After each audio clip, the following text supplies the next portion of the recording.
I have a true confession to make.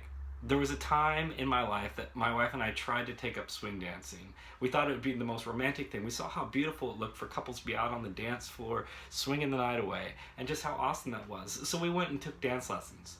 Well, we didn't take it very long for us to figure out that I don't have a single rhythmic bone in my body. No matter what we tried, whether I was leading or whether she was leading, we just could not get it together. I could not get it together enough for us to be able to dance together. I just don't have any rhythm. If I try to sing and clap at the same time in church, I can't do it. I just have no rhythm in me whatsoever. And yet, when I look at people who can dance, or I see in the Olympics people who can ice skate, it's amazing, it's beautiful when we see two people in line, when we see two people in sync. Or when we watch a sports game and we see just that baseball team or that football team just so in line with that common vision, and when they succeed and they do something amazing, and when they win that game. When people are in sync, when people have the same mindset, great things can be accomplished, and there's a cause for joy and celebration.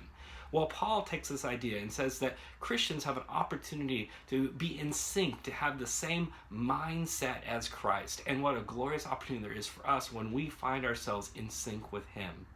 Now, when Paul says that we have the same mindset, he's not talking about just having the same thoughts, or that if we just will ourselves into a particular direction that we can do these things. Paul has a holistic idea when it comes to what the mind is. For him, the mind is the center of his will.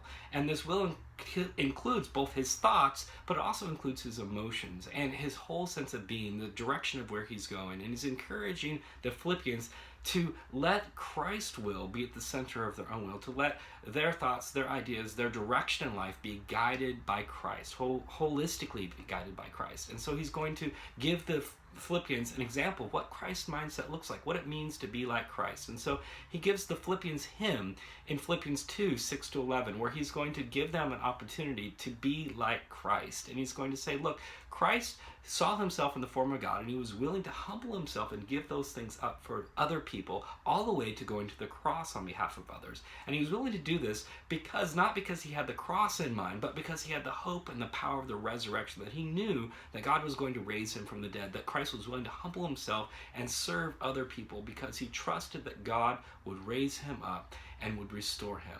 And so when we have the mindset of Christ, when we're humble, when we serve other people, we do that to serve other people, but we also do it in the hope that God is going to deliver us just as God delivered Christ.